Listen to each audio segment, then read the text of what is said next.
So I took some tears off my eyes and I put it on his forehead. Listening to Let Your Voice Be Heard. It's a logical fallacy, and I know that, but, as always, and maybe the rest of the panel can tell you, I play a bit of the devil's advocate because I am the lone black Republican up here. He just made a fool out of himself. I mean, you can look at Dennis Rodman and think he's making a fool out of himself. We know Barack Obama, what he was like, anti-war, government... Boy, that escalated quickly. I got to jump into a rally to save a hospital here in Brooklyn in just a minute. I stopped working on my dissertation the second my grandmother died. I am a blazing liberal who can have a Republican-leaning ideology if you give me enough beers. I got to get you that Illuminati thesaurus. Once you get that, you're going to be able to speak in the same language I can speak. Now, a white person with a criminal record is more likely to get a job than a black person without one. What? Did we just become best friends? Yep. The point of financial stability and economic justice is that you're free from confines of society and you have more freedom and to make your own choices. Just in general, people who have money tend to have more access to resources to be able to use in their defense versus people that don't have money. So you see a lot of, lower, and that's really a class issue, and race does come into play. This is Let Your Voice Be Heard, right here on WHCR 90.3 FM, the voice of Harlem.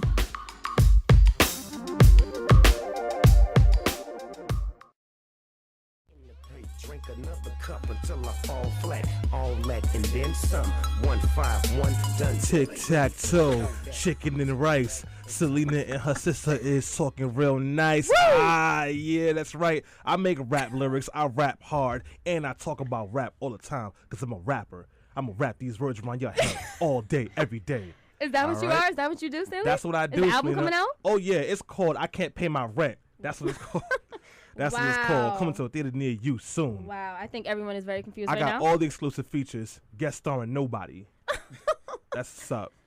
Anyway, Stanley, now that you're out of your fantasy world, can we get back to the show, please? Oh, football. All right. Yes. Right? Speaking of fantasy, football, Adrian Peterson leads us right into our topic. You know what, Selena? I'm not even going to fall for your booby trap. But, guys, I do want to tell you, over the last week and a half or so, the NFL has gotten even more trouble because of one player who was on my fantasy football team until just recently, Adrian Peterson.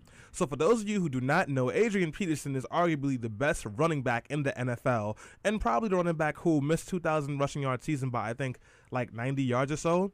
He is also one of the highest paid running backs in the NFL and recently indicted and charged on child abuse and negligence for, and a lot of black folk are going to hear this, a lot of folk, period, are going to hear this, they're going to go, what? Picking a switch and beating his son. Right. So he had his son was coming over because of his custody rights, and the son allegedly cursed at his brother. Adrian Peterson got mad, picked up a switch from outside, went to his son, and beat him with it. Right. When he sent the son home back to her mother and she took off his pants, she realized that he had bruises and cuts and he was bleeding. She took him to the doctor. The doctor found lacerations by his scrotum, on his legs, on his buttocks, by his knees. They made official charges towards Adrian Peterson for child abuse. Adrian Peterson turned himself in, was out on bail for $15,000 and said immediately, I'm hurt by what people are saying. I love my child. I was trying to discipline him the best way I know how. If it wasn't for whoopings, I'd be in a different place right now. I would not be running over 300-pound men and getting paid $20 million a year for it. So Adrian Peterson was under the understanding that this is nothing but tough love that a parent has to give a child. As Lissa mentioned a couple weeks ago, parents do have some rights to beat their children. It's called that 3 spanking on the butt, pop, pop, pop. Go to your room and think about it. But you really shouldn't be doing anything else like hitting your kid with the rock bottom or powerbombing him or super kicking them or beating them with a switch like what Adrian Peterson did. Right. But because of this, we've had this huge debate that started to upspring now about just how much you can discipline your child and when you're crossing the line. So in this conversation today, guys, we're going to talk about that and have an honest and frank conversation about it. And I'm very interested to talk about it because, as none of you may know, I am a child. I'm a victim of child abuse. So, yeah. So, like, and I'm not talking about, like, a parent, slapped you too hard. I'm talking about there was a 2x4 with my name on it when I was 7 years old. Oh, my God. And funny stories, and you'll laugh, but not I because you want to. probably will cry. I probably will cry. I remember when I was 8, I got beat with a glow-in-the-dark sword in the dark. So, yeah, you look at... I don't know. Come on, man. It's not that funny to me. I don't. Jamel, what are you laughing for? You have our dreamer and doer laughing. I don't know. No, but I mean, I'm a victim of child abuse. So when I first heard the story about Adrian Peterson, what I kept thinking to myself was, well, what's the big deal? because like my purview of like what discipline was, it'd be something totally different. A lot of people were saying it's a huge issue because this kid was 4 years old, and I remember sitting in my room reading the article thinking, well, when I was 3, I got beat with a belt and made to kneel on rice and not eat dinner. So and that's one of the easy whoopings from back in the days. That's like that's the staple whooping that you got. Right. But you know, what we're facing now is a country and a society that has evolved mentally and socially, and they're not looking at things the same way. So now we begin this debate by talking about Adrian Peterson, but talking about, I guess, corporal punishment in general. And I want to kind of start it off with Alyssa, because I would like for her to give us some background on a legal perspective on these whoopings. Yeah, so to and speak. and I'll definitely jump into that in a second. I do want to mention though that while there is the legal aspects of it about whether or not your actions are legal or cross the line from corporal punishment or parental chastisement, as it's called at law, also the difference is. So that's a legal distinction, but then there's also a separate conversation about whether parental chastisement actually is effective. So, you have these two elements to this conversation about whether it's legal or not, and then whether or not it's actually effective such that it should be done, or whether studies show that it has had, little effects such that it should not be done. But I will hold that thought. Coming at it from the legal perspective, specifically, the laws differ from state to state on this issue, but generally speaking, and this comes from English common law, because a lot of law in the United States is based on English common law, but in the 1870s, courts in the United States overruled the English definition of it. Suffice to say that, generally speaking, in almost every state, as Stanley sort of pointed out, you can in fact chastise your child, but you have to do so in a reasonable manner. And then the question becomes, what is reasonable? And that's subject to interpretation by courts, because courts always interpret statutes or common law. And for the most part, courts have found that, as Stanley mentioned, like a pop, pop, pop on the rear end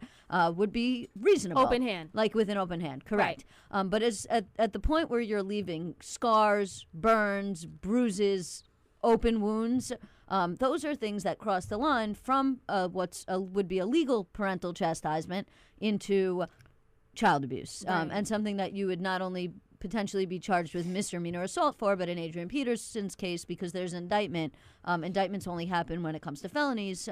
Felony, obviously, there's 2 levels of crimes, misdemeanors and felonies.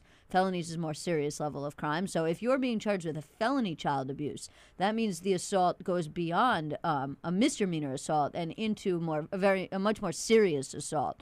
And so at that point, it's a little harder to argue that your actions are reasonable. Yeah. With a misdemeanor assault, it would be a little easier, at least in a court of law, to say, this was parental chastisement and it doesn't qualify as, that's my defense to the misdemeanor assault charge. Once you get up to the felony level, to even charge a felony, the injuries have to be pretty serious. So at that point, it's harder to argue that the actions were reasonable. And listen, I'm glad you especially closed it out with that part, because that's been a huge argument, especially in the black community. I had a long conversation about this last night at a friend's house. And did it cross the line? And was it too much? The kid was bleeding. He had serious bruises. So that I want to start this panel off now, guys. Obviously, everyone's sitting up because they want to talk. So I want to start it off do you think that Adrian Peterson crossed the line? I want to throw to Selena because I think she had something to say before that as well. Right, and I just want to mention that, again, this child was 4 years old, and it does, this does bring up the question of what's the difference between child abuse and discipline. And a lot of people that I heard speaking about this subject, whether they were in, they play professional sports. I watch ESPN a little bit for the first time, guys, just to follow the story. Congratulations to me. Oh, he's cute. Oh, know, that's right? the abuser. Oh, my bad. I know that happened. But, the commentary that I'm hearing is, based off these standards, a lot of people and a lot of parents, even loving parents, would be arrested. They would be charged. They would be in jail, especially in the South. Now, getting the switch is something that I know to be a custom of the South. Like my grandmother and my great aunt, they were both from South Carolina, and I remember them saying, Selena, go get a switch when I was younger. Now, that spanking I got, I really don't think it left any bruises because, thank God I was not any type of victim of child abuse, but I do remember it, and I do remember, spankings and that type of discipline helping me get in line, because a lot of times, parents will talk to you. Sometimes they'll take something away from you, and that's what my mother did. She explained things, but sometimes a little get your attention. And sometimes, sometimes it's, then I say stop running, or, what if she's, let's say she's cooking in the kitchen or something, and, a little child is running in the kitchen, and if they're, like, knocking things over, a pot of boiling water is way more violent than a spanking. Or rock bottom. I don't know, because that's the difference. Then I guess, just to answer your question directly, do I think that he went over the line? I really have not come to a solid point yet. Yeah. And you know what? And I want to throw it out there to the listeners, because if you agree or disagree, please feel free to call in at 212-650-6903. Tweet us at BeHeard_radio. Did Adrian Peterson cross the line? Yeah, so just to give you I also wanted to add this, this goes towards answering that question, which is under international law, which, as you know, I think I've mentioned before, is not binding. Like, it is and it isn't, but it's not like binding on individuals.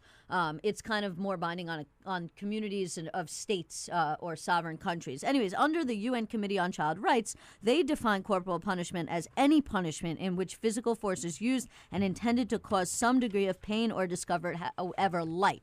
That would be their definition of corporal punishment, and then they further divide it into 3 different types. We're specifically talking about the parental or domestic corporal punishment type. There are several different UN charters and treaties under international law that talk about the rights of the child to not be subjected to any type of corporal punishment whatsoever. And in 38 countries, corporal punishment is outlawed.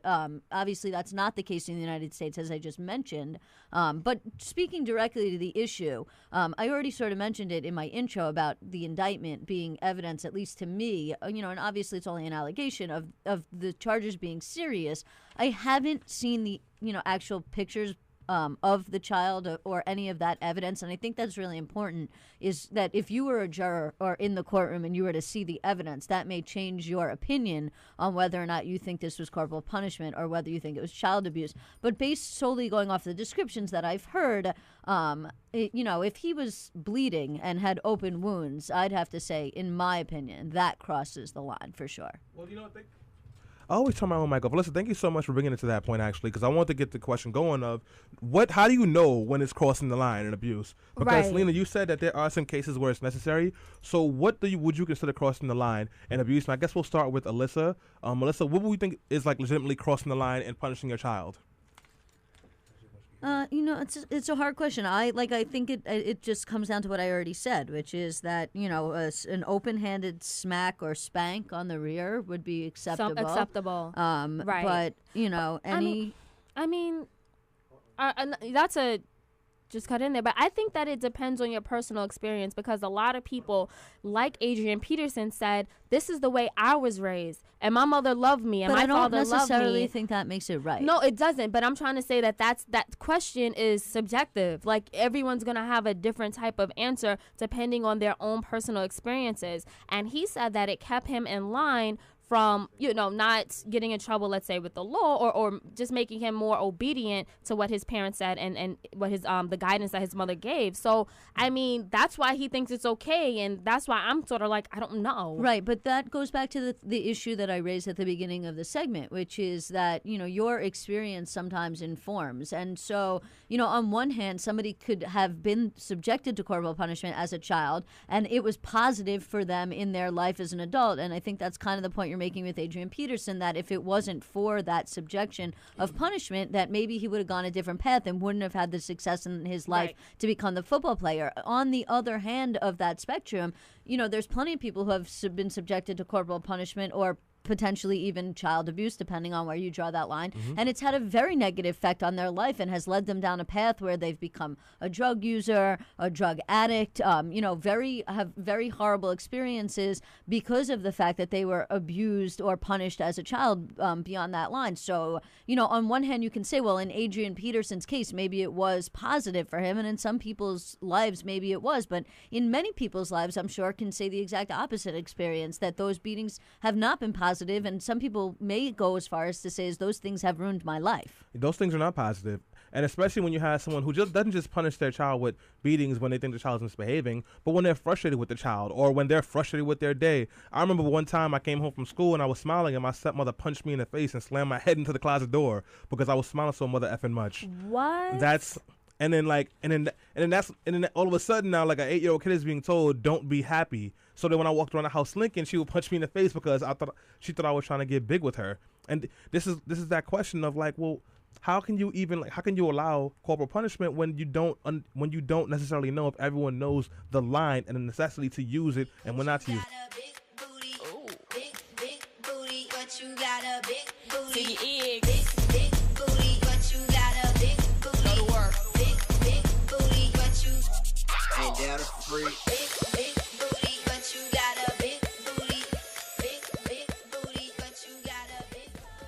And we are back. All right, everybody. So we are talking about Adrian Peterson and the child abuse case, and we're having a debate over corporal punishment and whether or not it is abuse just in and of itself, or whether or not it's reasonable up until a certain point and then crosses the line over into abuse at some point. So far, I've gotten one comment on Politically Preposterous. I thought I'd share it with you. Scott says that as a survivor of child abuse, that he's angry with Adrian Peterson. He says it's one thing to switch your kid, but to leave bloody welts is a sign of a deeper anger.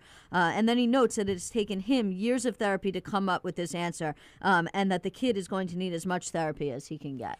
You totally agree with that comment, Alyssa. I mean, the thing is, there is a line of what is abuse and what is, reasonable discipline. And I think that a lot of times when children are abused in this manner, like you said, they become very angry and they have outbursts, and it leads to them having or acting even more erratically because they just don't know how to deal with these feelings of expression.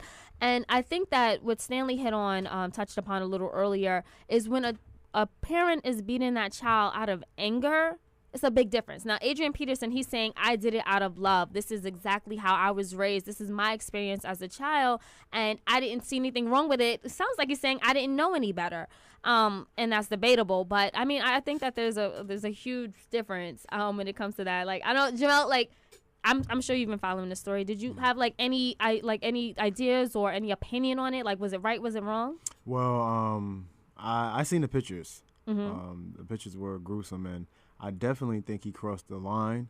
Growing up with my mother, I used to just get beat with a belt, with the thick belt, with the thick handle. So I never got the switch to me. But okay.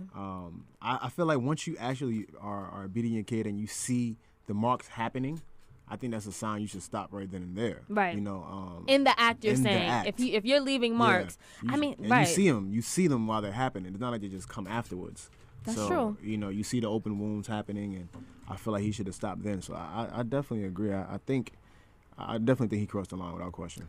I just want to, Go ahead, Alyssa. I wanted to reference, some the studies that have been done about the effectiveness of corporal punishment. And in most cases, it's been found that there's a strong association between corporal punishment and then child aggression and antisocial behavior that can then follow that child into adulthood and lead to further antisocial behavior, which will then manifest itself in criminal behavior.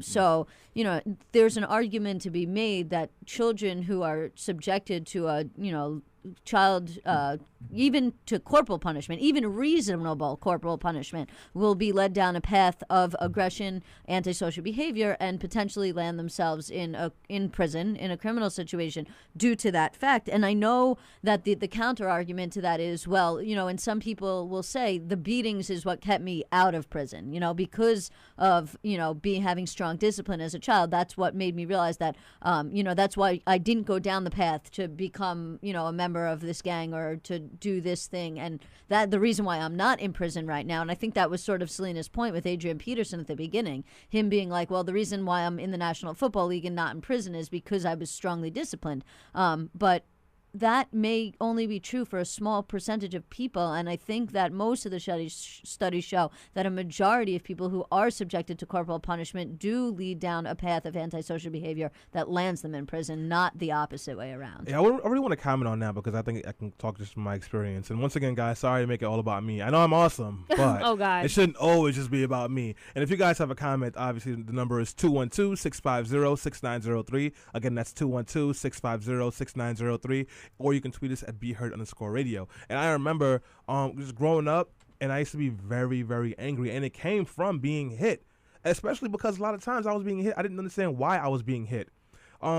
And I wrote about this actually on my personal blog. I remember that when I was 12 years old, my dad put my coat to wash in the washing machine because it was dirty. It was the only coat I had for 4 years, and my neighbors had given it to me because my father and my stepmother, hard times, they hadn't bought me anything, and I just walking around with this scraggly jacket that I found somewhere. So they gave me this coat, but the coat was dirty, and my dad put it in the washing machine, and he said, you know what?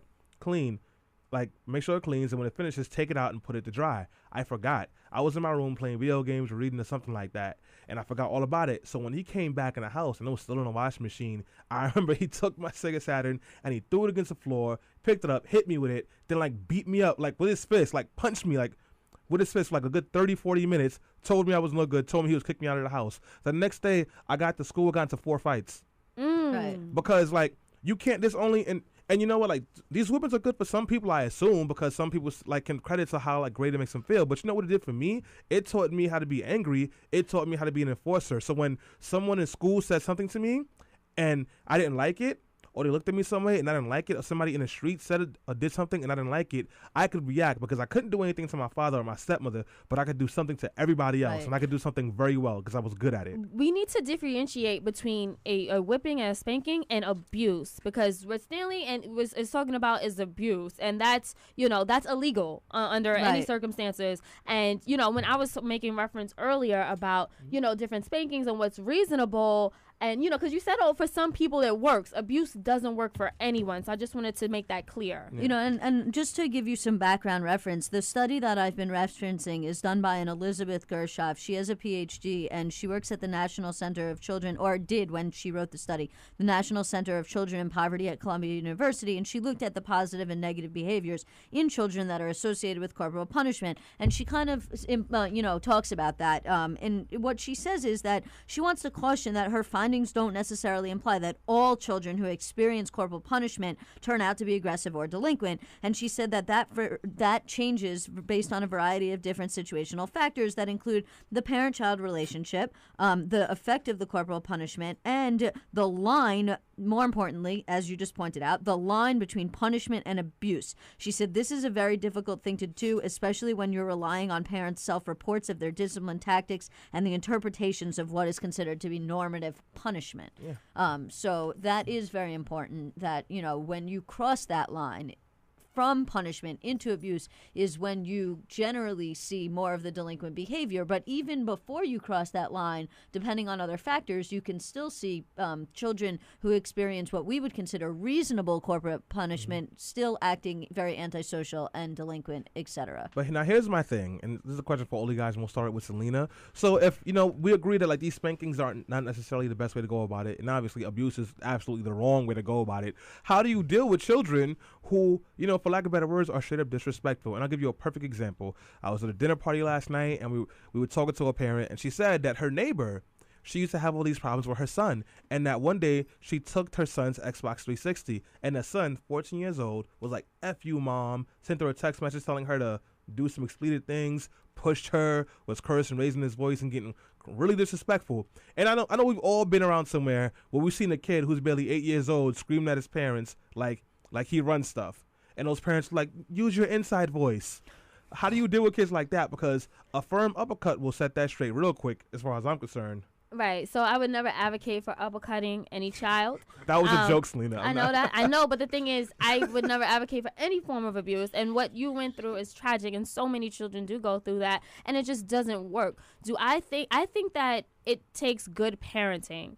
And it also takes knowing and being involved in that child's life and setting a certain standard where you don't let your emotions get the best of you. In that moment, how should that parent act? It would depend on that parent. Like, would that child respond if you said, hey, no Xbox for a week? or or you can't wear your new Jordans for a week, or when you go home you're gonna get a spanking. It depends on that. And if it's still not working, I would say reach out to counseling services. There are a number of resources where you have people, experts that show and teach you the best way to deal with that child. And another thing that we cannot ignore is if that child has some type of a mental disability. They might have ADHD or ADD, or they might some form of autism. Right, some form of autism, and that's something that needs to be recognized. I think the best way to deal with an unruly child is by being a better parent, and that means keeping your calm, keeping your cool, and making sure that you're aware of how you're acting. And I also wanted to mention that a lot of times children reflect what is going on in their household. If that child is cursing and being disrespectful, I would say, what's going on in your house? Yeah. Alyssa? So I think that hitting your child is the lazy excuse for parenting, to be perfectly honest. I think it's it's just the easy route out because you're too, either lazy or just don't want to be bothered with actual things. There's several different alternatives, not even several, many, many, many alternatives that have been proposed by many child psychologists that work, that have been shown to be effective in dealing with problem children, and none of them require corporal punishment, which, as I said, some of these are, just to give you some examples, are to change your approach from one of reacting to undesirable behavior to one of planning for appropriate behavior. Give your child clear and simple directions using eye contact. For example, instead of saying, can you pick up the toys, you just say, pick up the toys, in a very strong and clear voice. She says to prepare ahead for difficult situations. Know if you're going somewhere where your child is likely to misbehave, that you bring a small bag of interesting toys to keep that child entertained, because that will prevent that child from acting out. And then goes further to say, if your child still acts out, then you may want to seek, as Selena pointed out, professional help, because your child may have some kind of antisocial personality disorder that you may want to actually get treatment for. She says provide instead of constantly reinforcing with punishment, reinforce good behavior with with a box of toys or a small thing of healthy but sweet not candy, but healthy but sweet reward, something to reward good behavior, to show that if you do good behavior, you will get rewarded, and if you do not do good behavior, you will get nothing, essentially. And that's positive reinforcement versus the negative reinforcement, as Stanley points out, which led him down, in his personal experience, nothing but a path of anger. And she goes through other things, but she says you shouldn't not punish your children. You should punish them, and you should do it immediately and consistently, but it doesn't have to be frequent, and it should be, as Selena points out, firm, but it doesn't have to include violence. Thank you so much for that, Alyssa. So, guys, if you're listening, you can give us a call at 212-650-6903. Again, that is 212-650-6903. Jamel, I want to throw you into this conversation a little bit, see if you had any input. If we're not going to be, using corporal punishment, what are some some suggestions of things that we can do instead? And obviously, I'm assuming you're not a parent, so I don't mean to put you in that position. He works with children, and I don't know if you ever had a predicament in which you saw a parent or of a child that was being abused or questionable or suspicious about that. And working with children, from your say, do you think that it was you need to be aggressive to get those children to do it, to do what you want them to do, or what type of tactics do you employ with them? I don't think you need to be physically aggressive. I think you do need to be stern in terms of how you approach it. I had a situation in my camp where two kids was fighting, whatever the case may be, and I just spoke to them in a way in which they understood. You have to relate to them. So just letting them know, listen, this is not the way you handle things. This is the way you handle things in a mature way. So you let them know their mistakes, and you allow them to give them an opportunity to figure it out, but give them also a way that they can figure it out for themselves as well. So I was kind of on the fence because I grew up a little different, but I definitely understand where it comes from. Speaking to the kids instead of being aggressive physically. I definitely understand that. Yeah. I have a question I want to throw out to you guys. How do you react when you see parents who it's very obvious they're crossing the line? Selena? I've definitely been in those circumstances, and it's hard because, it's almost the same way if you run into a domestic violence situation. I've definitely intervened more than once after I've seen a woman get slapped. And, thank God everything worked out well. But, when you see that child and, like, let's say that parent is being very aggressive and they're ready to take anybody out. Like, it's like, if you don't mind your business, you can get it too. And I've definitely seen that, like, with mothers cursing their 2-year-old out for not walking fast or being in a home where you see somebody's mother just going off and you're like, OMG, what is going on? It's just, it's very awkward. It's very uncomfortable. What I would say is, if you have access to that child, do everything you can to reinforce that, you know what? This is not normal. This is not your fault. Yeah. And, but other than that, unless you want to call ACS, there's no other, I don't know. Is there any other option that we have? Well, when Alyssa answers the question, I'll tell you what happened for me. It's hard to answer for me to answer that question because I haven't necessarily been, that I can remember any time recently as an adult. As a child, it's different. Like, as a child, I definitely has been in situations where I've seen other children, having interactions with their parents, and as a child it's harder to step in to intervene in something like that because you're a child, and so you're expected to stay in your place basically. But as an adult, I haven't really been recently in any situation. There's definitely been times where I've seen parents yelling at their kids on the street, and when it comes to yelling at your kid, it's not my place to step in and tell you what you should say to your kid. I haven't encountered any situations recently where I've seen like a person beating their child, and it's hard for me to say how I would react in that situation. Especially and it's weird because I don't want to say this like from a New York City perspective, but there's kind of like this thing in New York City where you just mind your own business all the time when it comes to like everything. So like if you're on the subway, you see two people get in an argument, like, that's their argument. You put your headphones on, you stay out of it. Like that's just kind of a thing about New York City, is just staying out of other people's business. It's the same reason why you look at the floor on the subway and you don't like stare around the car at people. Yeah. So I think part of like the New Yorker attitude in me is just to stay out of it. But I think if I was in the situation where I really saw somebody like beating up their kid, I don't know, I'm pretty tough. I might step in. It's definitely possible. It's hard because sometimes all you can do is escalate the situation. So I do want to wrap this up. I want to give everybody a chance to get some final statements. We can start with Selena, then go to Alyssa.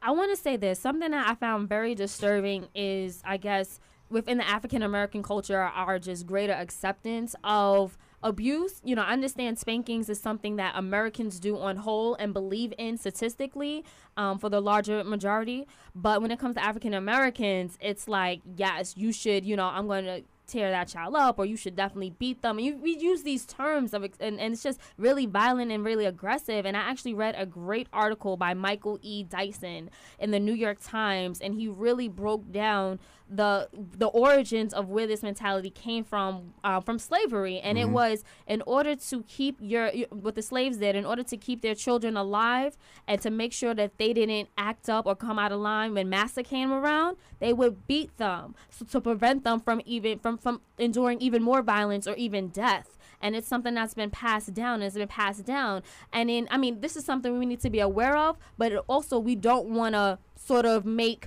our parents, our mother, our grandmother, our great-grandmother look like the bad guy, because it's something that's cultural. And I think with education and awareness, we can all develop and evolve when it comes to raising our children and making sure the children in our community are being raised in safe, secure homes. I definitely think it's about breaking the cycle. And, in deference of my own comments, I think I've made it pretty clear where I stand, and I don't really think it's effective, nor do I really think it should be done. While I do recognize the cultural differences, I am of the opinion that it does lead to more antisocial behavior, aggression, and more violence, that violence only begets violence. So I'll end by giving you two final comments that I got on Politically Preposterous that speak to that, which is Kathleen says that her father was a victim of child abuse, and that when she was growing up, he had a very short temper, that he bashed around his wife and his mother, and that she says, at age 90, she still thinks that her father feels pain from those memories.